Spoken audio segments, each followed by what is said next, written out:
Hola amigos de Página en Blanco, muchas gracias por conectarse y por seguirnos nuevamente con nuestra sección de entrevistas. Hoy nos encontramos con Gaela Cari. Ella es postulante al Congreso con el número 13 por el partido Juntos por el Perú. De hecho, ella es miembro de la comunidad trans y asimismo se define como mujer trans afroindígena. Vamos a conversar un poco con ella sobre su experiencia porque de hecho nos interesa también que nos cuente, ¿no? Cuáles son sus ideales y cuáles son sus propuestas en torno a estos temas. Bienvenida, Gaela.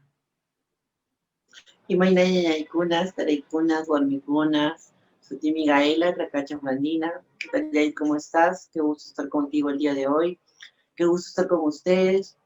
Soy Gaela, tengo 28 años, soy una joven trans afroandina, migrante, soy hija de padres campesinos, de dirigentes agrarios.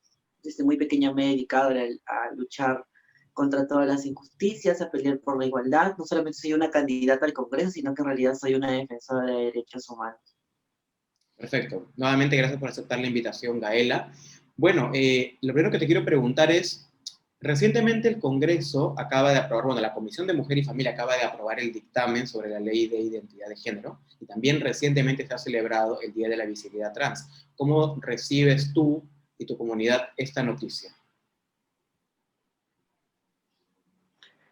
Yo creo que evidentemente es un pasito, un logro, ¿no?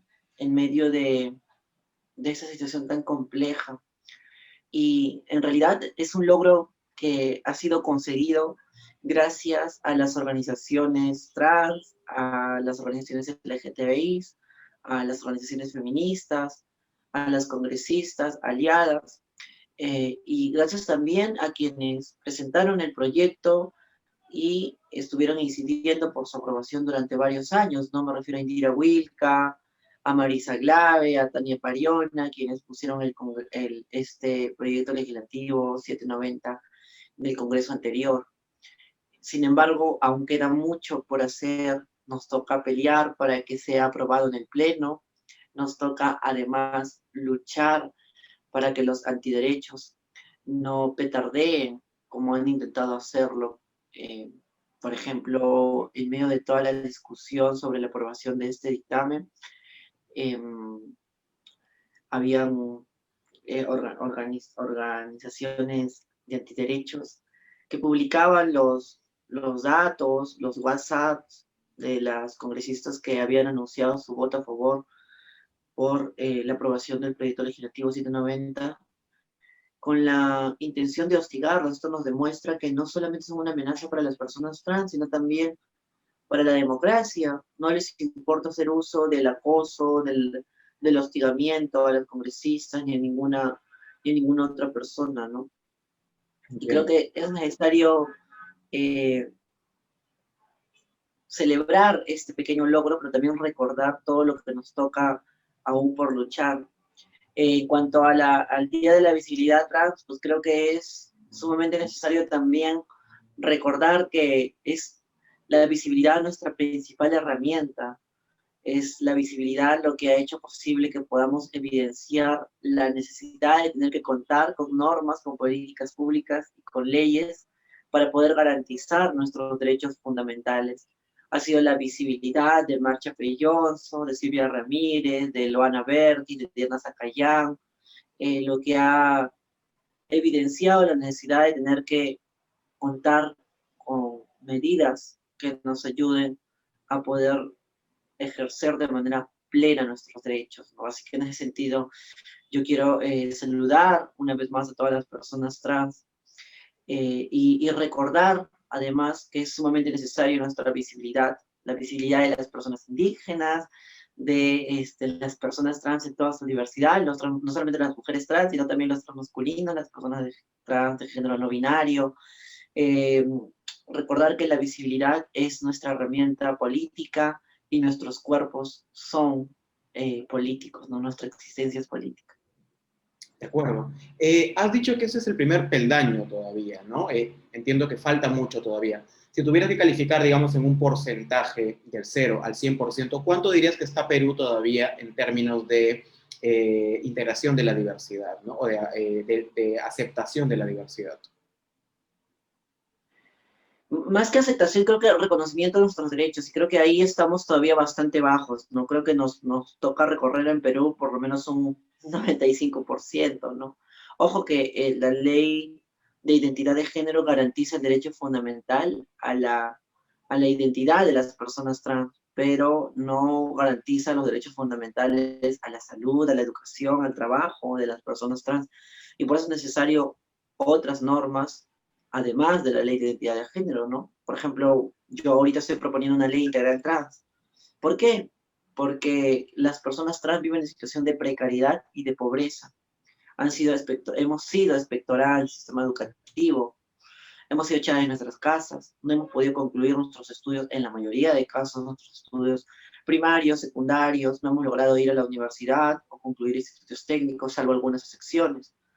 Y eso reduce nuestras posibilidades para poder contar con un empleo formal, de estar en planilla, de tener remuneraciones, de poder contar con un empleo digno, ¿no? Con un trabajo digno. Y estamos obligadas a realizar los trabajos más precarizados. Esos trabajos más precarizados son normalmente en contextos de riesgo. Y eso es uno de los principales motivos por los que la esperanza de vida de las personas trans sea 35 años. Entonces, en ese contexto, es necesario garantizar los derechos fundamentales de las personas trans y es lo que buscamos hacer desde una ley integral trans a través del Congreso. ¿Cómo? Buscamos garantizar el derecho fundamental a la educación a través de medidas que nos ayuden a luchar contra el bullying transfóbico en las escuelas y de capacitaciones a los docentes antes y durante el ejercicio de su profesión en temas de identidad de género. También buscamos garantizar el derecho fundamental a la salud. ¿Cómo? A través de un protocolo de atención en salud para personas trans, para evitar los casos de discriminación y transfobia que sufren las personas trans cuando van a los establecimientos de salud. Además, creemos que es necesario implementar un sistema de monitoreo para garantizar que el protocolo de atención en salud para personas trans se cumpla y sea de conocimiento de todos los profesionales de la salud. Y por último, debemos garantizar el derecho fundamental al trabajo de las personas trans. ¿Cómo? A través de capacitaciones y un cupo laboral para poder garantizar la inserción de personas laborales a empleos dignos, empleos formales. Además, buscamos poner en ese próximo Congreso una ley de educación sexual integral con enfoque de género en todos los espacios educativos. Ojo, no solamente en primaria y en secundaria, sino también en los institutos, en las universidades, en los centros formativos de la policía, de los jueces, de los fiscales, para que no agredan a las personas trans cuando van a presentar una denuncia o cuando acuden a un juzgado, algo que se ha visto de manera reiterada en muchos lugares y durante mucho tiempo. Tú recordarás el caso de Azul Rojas versus Perú, en el que el Perú fue sentenciado por no garantizar los derechos fundamentales de Azul. Azul fue una joven trans que fue torturada, violada, golpeada y humillada por la policía en un establecimiento. Eso ha sido repetitivo durante la medida de pico y placa en medio de la cuarentena, una medida que separaba la salida entre hombres y mujeres, ocasionó que la policía grave a las personas trans solamente para burlarse y humillarlas.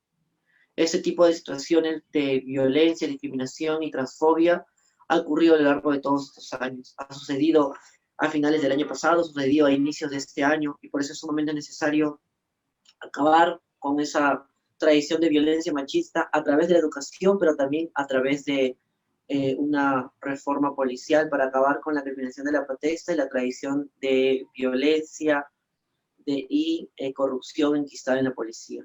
Queremos luchar no solamente por un derecho de las personas trans, sino por todos los derechos fundamentales de las personas trans, por todos los derechos fundamentales de las personas LGTBI, por todos los derechos fundamentales de las mujeres en toda su diversidad, de las personas indígenas, de la niñez, de la adolescencia, de las juventudes, de las personas con discapacidad y de los adultos mayores. Queremos luchar por toda la ciudadanía. Eso es lo que planteamos desde Juntos por el Perú. Perfecto. Ahora, tú has hablado de que efectivamente ha habido muchas situaciones de discriminación y tal. Vamos a ponerlo de esta manera. Si es que tuviéramos que hacer una gradualidad dentro de los miembros de la comunidad LGBT, ¿tú crees que las personas trans son las más afectadas siempre o son las que menos, a los que menos derechos acceden, por así decirlo? ¿O crees que para todos es igual? O sea, es decir, todos tienen las mismas dificultades, todos tienen las mismas barreras, o crees que efectivamente las personas trans tienen mucho mayores barreras que, por ejemplo, que una persona lesbiana, que una persona gay, ¿no? Etcétera. ¿Cómo lo ves tú allí? Bueno, primero hay que recalcar que hay distintos estudios e investigaciones que evidencian la situación de precariedad y de pobreza en la que se encuentran las personas trans y además identifican eh, la esperanza de vida de las personas trans. Esto demuestra que en líneas generales las personas trans se ven más afectadas en medio de un contexto tan discriminatorio, en medio de un sistema capitalista, extractivista y patriarcal en el que la vida de las personas trans no vale nada. Evidentemente, esta sociedad y este sistema capitalista, extractivista, patriarcal, este modelo económico afecta a todos, sobre todo a quienes menos tienen. Pero en medio de todo este contexto hay personas mucho más afectadas, ¿no? Sobre todo las personas trans de escasos recursos económicos. Por eso no es casual que la mayoría de las personas trans se encuentre en situación de migración. Huimos de nuestros hogares por salvar nuestras vidas, ¿no? La mayoría de las personas trans que está en este momento ejerciendo la prostitución en el centro de Lima no lo hace porque le da la gana o porque sea fácil. No es fácil tener a alguien que no te gusta encima tuyo. La mayoría lo hace porque no tiene otras posibilidades para poder cubrir sus gastos. Y viene escapando de contextos de violencia, ¿no? Yo recuerdo mucho cuando fui con dirigentes indígenas a Cepita, Inclán, a Colmena, y le preguntamos a las chicas de dónde eran y por qué estaban ahí. Muchas decían que son de Puno, de Ayacucho, de Huancavelica, de Junín, de Apurímac, de Amazonas, de Ucayali, de Loreto, y que estaban ahí porque habían escapado de sus casas, porque su papá las quería matar, porque su primo las intentaba violar, porque sus hermanos las golpeaban, porque sufrían de manera constante de bullying, de discriminación, de violencia, de transfobia, ¿no?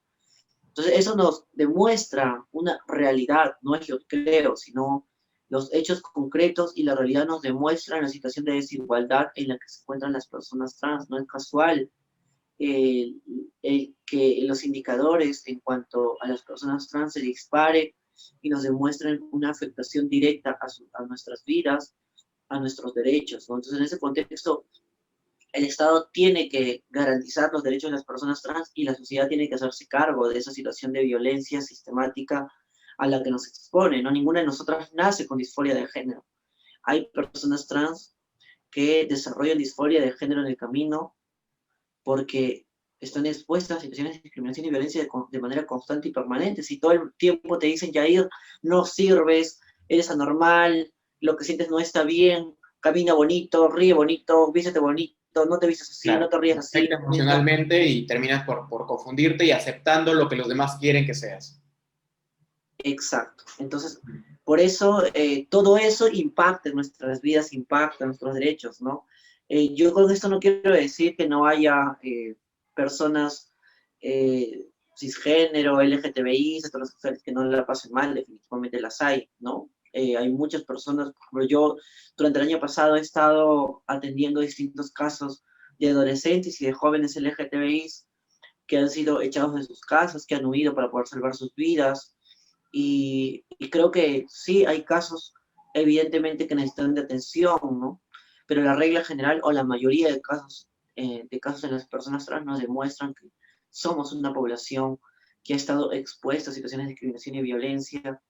Y creo que es momento de que la sociedad se haga cargo y de que el Estado garantice nuestros derechos. Por eso yo propongo una ley integral trans.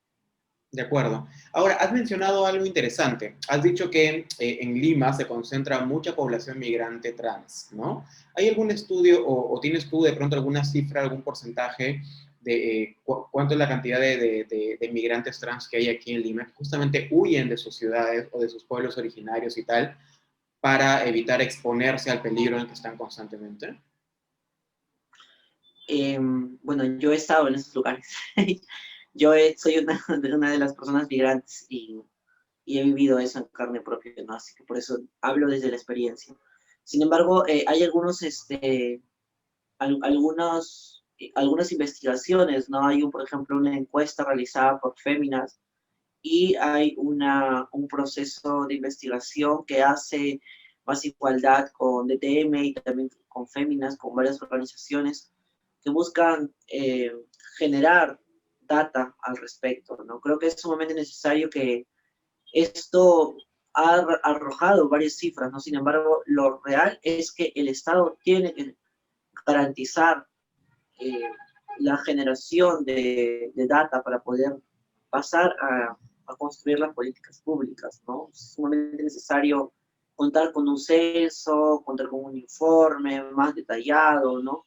Pero ya hay algunos informes de la Defensoría del Pueblo, de la CONACOC, de la Comisión Nacional contra la Discriminación, también de la sociedad civil por parte de Féminas, Perú, por parte de Más Igualdad, de ETM y de otros espacios de la sociedad civil, ¿no? Organizaciones trans sobre todo.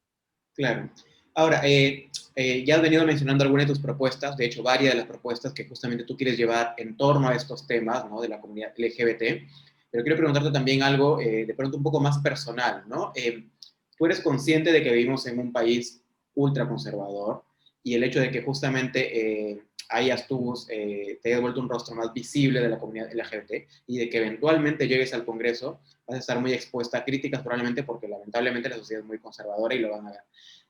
¿Cómo has lidiado un poco con esto? ¿No? De hecho, incluso ha pasado en debates, en entrevistas, ¿no? Donde justamente ha habido personas que no han sabido tolerar las situaciones, ¿no? Y te ha faltado el respeto. ¿Cómo has hecho tú para lidiar con esa carga emocional? Porque sabemos que es bastante fuerte, de hecho, estar expuesto ante los medios de comunicación y que estén constantemente criticando, ¿no? ¿Cómo lo ves ahí? Bueno, en una entrevista directa nadie me ha faltado el respeto. Han tenido que recurrir al Twitter y al teclado para poder eh, expresar su transfobia, ¿no? Porque así mirándome a los ojos no han sido capaces de poder eh, expresar su transfobia, no se han orinado delante mío. Yo creo que no, yo no estoy tan segura en lo que afirmas, ¿no? Que seamos una sociedad conservadora, fundamentalista. Yo creo que hay un sector fundamentalista que ha tomado el poder, que está en los espacios de decisión y que no nos ha dado la posibilidad de expresarnos, ¿no? Y que se ha negado a reconocer nuestros derechos. Pero yo soy testigo de cómo cada vez más personas van rompiendo estereotipos, prejuicios y mitos y apuestan por la igualdad, ¿no? Cada vez vemos jóvenes, adolescentes, una niñez mucho más abierta a la diversidad, que, que entiende que lo único normal y lo único natural es lo diverso, lo distinto, lo diferente, lo colorido, creo que en ese contexto es sumamente necesario seguir luchando con coraje y con alegría, seguir preparándome, ¿no? Yo siempre he respondido con respeto ante todas las preguntas, ¿no? Planteado además propuestas, ¿no? Yo no estoy imponiendo absolutamente nada, no estoy chapando una navaja, no estoy agarrando una pistola para poder imponer todo lo que pongo sobre la mesa, no, lo que estoy haciendo es proponer, ¿no? Hago política desde el diálogo, desde la concertación, desde los consensos, desde el convencimiento, desde el coraje, desde la alegría, ¿no? Así que en ese sentido yo creo que evidentemente va a haber mucha discriminación, mucha violencia, mucha transfobia, pero nada de eso me ha detenido hasta ahora y nada de eso me va a detener después, ¿no? Creo que soy una mujer fuerte, luchadora, yo no hablo desde la victimización, yo hablo desde el coraje, hablo desde una voz luchona que sale a hacer política desde el amor, desde los afectos, porque nos merecemos un mundo libre de miseria, de pobreza, explotación, pero también un mundo libre de discriminación y violencia. De acuerdo. Salud. Bueno, y ya para ir terminando, ¿por qué la izquierda? ¿Por qué elegiste la izquierda, digamos tú, o por qué decidiste postular justamente Conjuntos por el Perú? ¿Siempre te has identificado con la izquierda o es porque realmente desde pequeña, qué sé yo, te has sentido identificada con la ideología de izquierda? ¿O a qué se debe? De hecho, siempre se dice, ¿no?, que la izquierda es un poco más abierta en torno a diversidad, ¿no? Pero también se ha visto algunos grupos, no necesariamente de extrema derecha, pero sí de centro derecha, que se han mostrado un poco más abiertos hacia la diversidad, ¿no? Entonces, en tu caso particular, ¿por qué la izquierda? Mis padres son también militantes de la izquierda, ¿no? Mis padres son dirigentes campesinos, ellos siempre han luchado desde la izquierda. De hecho, mis padres son dirigentes campesinos de izquierda que se han enfrentado al terrorismo eh, y eh, se han decepcionado mucho de la política, ¿no? Así que siempre me dijeron, no hagas política, no te metas a los partidos políticos. Sin embargo, yo siempre he sido parte de la sociedad civil. Primero dentro del movimiento campesino, luego el movimiento feminista, LGTBI, Activista y, siempre. perdón, Activista siempre, digo. Siempre como... yo soy defensora de los derechos humanos desde muy pequeña, ¿no? Desde cuando estaba en la escuela, he estado a cargo del municipio escolar, he sido alcaldesa, he llevado a cabo eh, campañas para luchar desde cuando era niña, luchaba contra el maltrato infantil, contra la trata de menores, por el cuidado y la protección animal, por la preservación de la tierra, y así, ¿no? Entonces, siempre he sido parte del movimiento social. Sin embargo, eh, cuestionaba mucho el extractivismo, el capitalismo, cuestionaba mucho este modelo económico neoliberal porque yo he vivido en carne propia las consecuencias de la corrupción, de este modelo económico. O sea, yo no aprendí de la pobreza mirando un libro o leyendo un poema, como, como decía una candidata, ¿no? Yo aprendí a la pobreza viviéndolo en la piel, ¿no? Yo me he dedicado a la agricultura familiar desde muy pequeña. Y mi primer contacto con la izquierda no ha sido desde el género, en realidad ha sido desde la clase, ¿no? Y luego, ambas cosas han hecho un match, ¿no? O sea, mi lucha en este momento es desde la clase y el género de manera conjunta. Yo no consigo una cosa ni la otra por separado, ¿no? Creo que no basta con que un espacio político partidario te garantice la lucha de género, si no garantiza la lucha de clases. Ya hemos visto cómo muchos partidos políticos dicen que defienden a las personas LGTBI, pero han, le han dado vigencia a la ley Klimper, una ley que afecta de manera directa a los trabajadores de la agroexplotación. Y yo he sido una trabajadora de la agroexplotación. He sido una trabajadora LGTBI de la agroexplotación y no he sido la única. Yo he trabajado con muchas personas LGTBI. En el campo hay muchas personas de la diversidad sexual y de género que se han visto afectadas por esta norma. Muchas maricas, lecas y tracas que, que no, para quienes no es suficiente la lucha de género. Necesitamos entender que es sumamente necesaria la lucha contra este modelo económico neoliberal que solamente ha generado desigualdades, ¿no? Necesitamos entender que el problema no es solamente el machismo, el patriarcado, sino también el capitalismo y el extractivismo y que en su conjunto forman un sistema, ¿no? Entonces yo creo que hay que entender la alianza criminal que existe entre el capitalismo y el patriarcado. Ambos se sostienen. Y por eso yo apuesto por la izquierda, ¿no? A pesar de que todos los espectros políticos hayan atentado contra nuestros derechos, ¿no? Yo, por ejemplo, eh, he luchado y recuerdo y vengo del recuerdo de los, las personas LGTBI asesinadas por el MRTA, ¿no? Por las personas LGTBI asesinadas en las limpiezas sociales, así como también muchos gobiernos de derecha, muchos partidos de derecha, muchos espacios de derecha como los de la izquierda han atentado contra nuestras vidas, nos han perseguido, ¿no? La iglesia también. ha hecho lo suyo, ¿no? En la Santa Inquisición, nos ha acusado del delito de sodomía, nos ha quemado en las plazas, ¿no?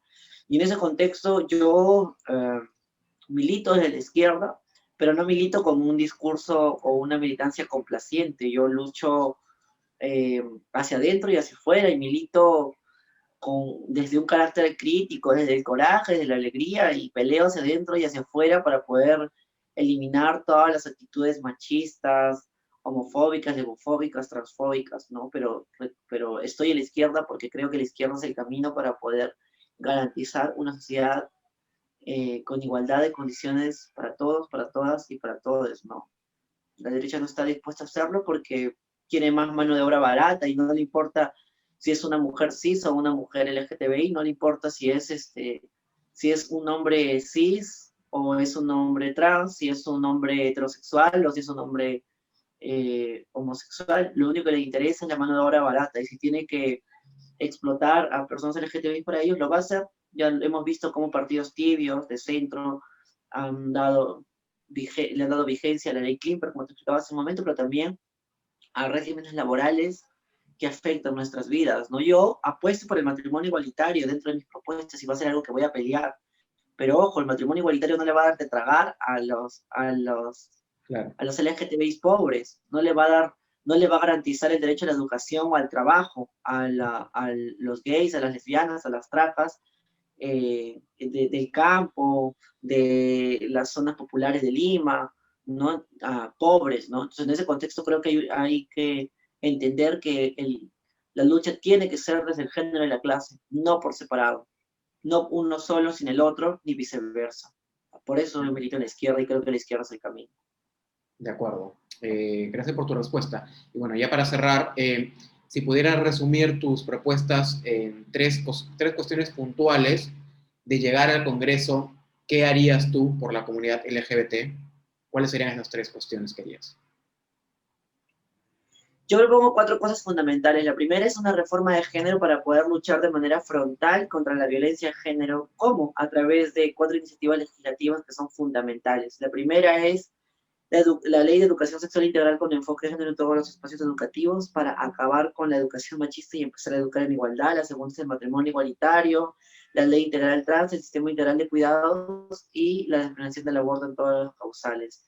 La segunda propuesta es una reforma tributaria para poder quitarle los beneficios tributarios a las grandes empresas, para ponerle un impuesto a las grandes fortunas. No tengas miedo si me estás escuchando y tienes 5 soles o 100 soles en tu cuenta, porque eso no te va a afectar, eso afecta solamente a los millonarios que tienen más de 100.000 millones de soles, así que no te vamos a quitar absolutamente nada. Y además una reforma tributaria para darle beneficios tributarios y exoneraciones a los emprendimientos, a las MIPES, a las pequeñas empresas, ¿no? También planteo una reforma policial para acabar con la criminalización de la protesta que nos ha quitado a Inti, a Brian, a miles de campesinos y de líderes indígenas en el Baguazo, en Espinar y en muchas partes del mundo a lo largo de todos estos años. Pero también para acabar con la tradición de violencia y de corrupción enquistada en la policía. Por último, planteo una segunda reforma agraria para brindarle una mejor calidad de vida a esos pequeños agricultores. Gracias a la agricultura familiar, nuestros mercados han estado abastecidos. Sin ellos no hubiéramos podido sobrevivir a la pandemia. Sin embargo, la mayoría de estos pequeños agricultores y agricultoras siguen muriendo en la miseria, en la pobreza. Siguen a trabajar a la edad de 85, 90, 95 años, porque no tienen una pensión de jubilación ni un seguro de salud, porque es la única forma de poder cubrir los gastos de su canasta básica familiar. Esto es injusto, no lo merecen, merecen mejores condiciones de vida. Por eso, a través de esta segunda reforma agraria, yo planteo cuatro cosas fundamentales para que los agricultores y las agricultoras, para que esos pequeños campesinos que se dedican a la agricultura familiar tengan mejores condiciones de vida. Primero, una pensión de jubilación agraria y un seguro de salud. Segundo, un programa de riesgo para que sus terrenos estén abastecidos. Tercero, capacitaciones permanentes y créditos a bajos intereses para poder pasar de la agricultura a la agroecología. Y por último, un programa del gobierno para poder garantizar compras directas entre los productores y los consumidores finales. Eso no solamente va a beneficiar a los pequeños agricultores, sino también va a beneficiar a los consumidores finales. porque nos va a permitir contar con productos a precios más cómodos, pero sobre todo también más frescos. Nos va a beneficiar a todos, a todas y a todos, sobre todo a las personas LGTBI del campo, a las personas LGTBI que se dedican a la agricultura. Eso no es un capricho, es un acto de justicia para quienes se dedican a poder producir con mucho esfuerzo, con mucho trabajo y con mucho sacrificio todo lo que nos llevamos a la boca. Lo mínimo que podemos hacer es luchar para que vivan con mejores condiciones de vida, para que tengan una pensión de jubilación y un seguro agrario. Lo mínimo que podemos hacer este 11 de abril es luchar con cada voto por la igualdad, es pelear por nuestras vidas, por nuestras existencias, por nuestro amor y por nuestra felicidad en las urnas, con cada voto. Perfecto. Bueno, muchas gracias, Gaela, nuevamente por haber aceptado la invitación y esperamos que te vaya muy bien el 11 de abril. Toda la suerte. Un gusto. Hemos estado con Gaela Cari. Ella es candidata al Congreso con el número 13 por Juntos por el Perú. Gracias, Gaela. Adiós. Gracias a ti. Este 11 de abril marca JP y escribe el 13. Jayaya. Muchas gracias.